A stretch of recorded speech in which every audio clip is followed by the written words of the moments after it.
Bismillahirrahmanirrahim. Assalamualaikum warahmatullahi wabarakatuh. Sebelumnya saya akan memperkenalkan diri, yaitu nama saya Yeni Gustina Putri, BP 18.038.11.046.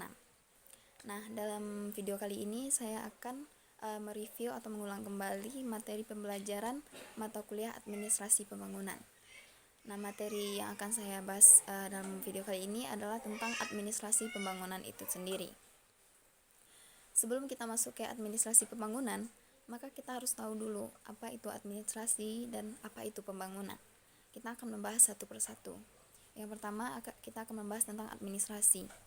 Administrasi itu sendiri memiliki dua pengertian, yaitu secara sempit dan secara luas.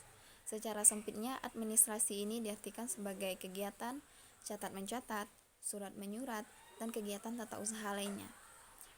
Secara luas, administrasi ini diartikan sebagai proses pelaksanaan keputusan-keputusan yang telah diambil oleh dua orang atau lebih untuk mencapai suatu tujuan.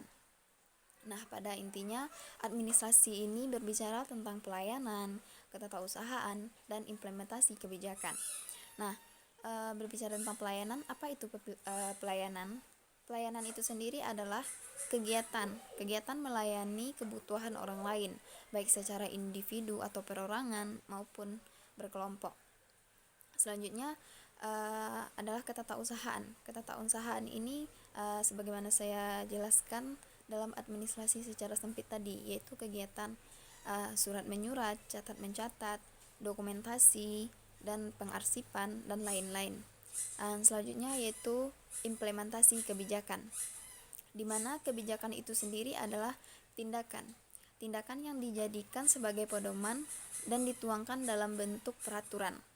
Nah, kemudian alasan mengapa dikatakan administrasi itu sebagai implementasi kebijakan, karena seperti yang kita ketahui, implementasi kebijakan ini memiliki 5 tahapan, yaitu yang pertama penyusunan agenda kebijakan, yang kedua formulasi kebijakan, di mana formulasi ini adalah perumusan kebijakan. Setelah dirumuskan, kemudian akan diadopsi kebijakan-kebijakan dari kebijakan sebelumnya atau kebijakan-kebijakan dari yang lainnya. Yang selanjutnya adalah implementasi kebijakan. Yang terakhir adalah evaluasi kebijakan. Nah, di sini dapat kita ketahui bahwa implementasi ini adalah termasuk ke dalam 5 tahapan administrasi negara. Nah, selanjutnya kita akan membahas tentang administrasi negara. Apa itu administrasi negara?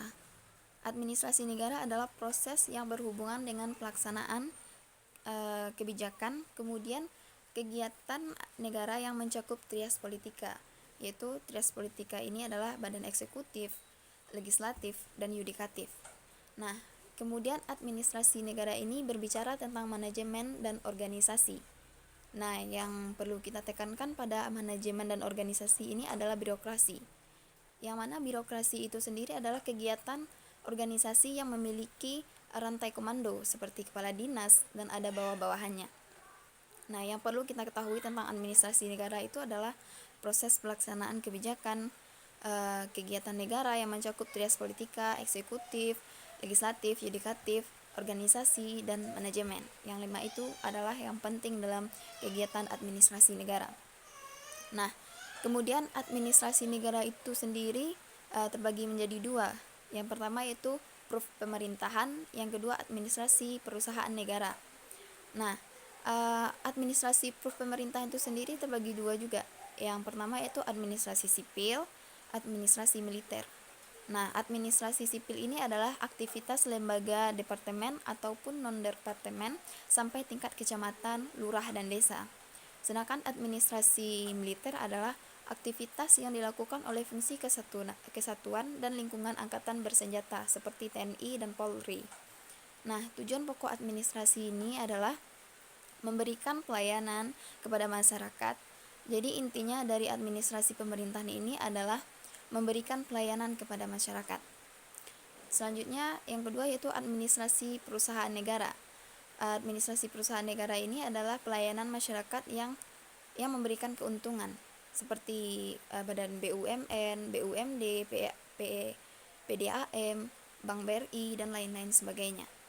Nah, di mana Berarti di perusahaan negara ini pemerintah memberikan layanan dan juga mendapatkan keuntungan dari pelayanan tersebut. Dan selanjutnya adalah kita akan membahas tentang pembangunan. Pembangunan ini diartikan ada beberapa pengertian dari pembangunan ini. Yang pertama yaitu pembangunan itu adalah perubahan. Perubahan apa yang merubah dari pembangunan ini?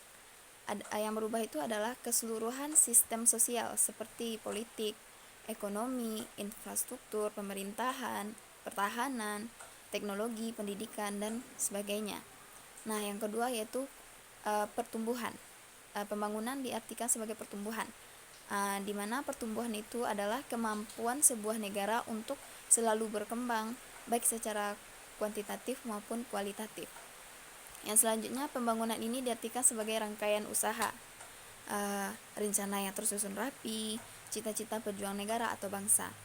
Nah, kesimpulannya, pembangunan itu adalah perubahan pertumbuhan dengan rangkaian rencana yang terstruktur rapi untuk meraih cita-cita perjuangan negara atau bangsa.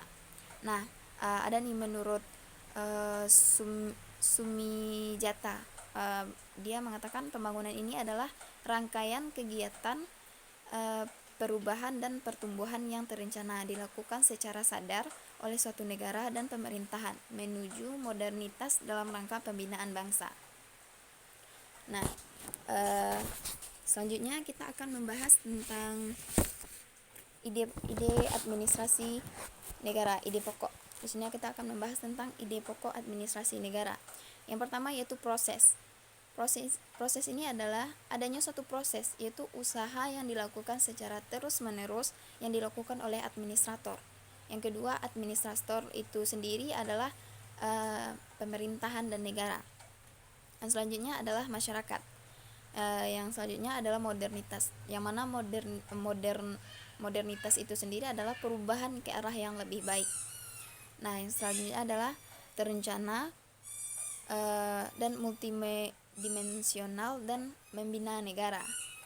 Yang poin-poin proses administrator, masyarakat, modernitas, terencana, multidimensional, pembina negara itu adalah termasuk dalam ruang lingkup dari administrasi pembangunan itu sendiri.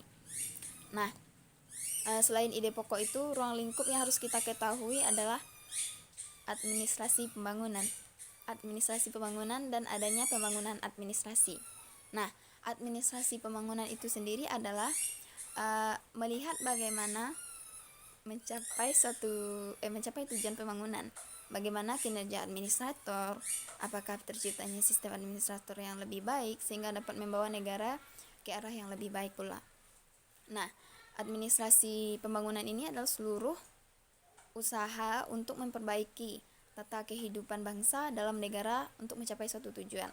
Nah, sedangkan yang dimaksud dengan pembangunan administrasi adalah suatu upaya untuk memperbaiki atau membangun atau meningkatkan kinerja administrasi negara berkembang ke arah yang lebih baik dan yang diinginkan. Oke, sampai di situ video saya tentang pembahasan administrasi negara kali ini. Kalau salah dan yang saya mohon maaf. Wassalamualaikum warahmatullahi wabarakatuh.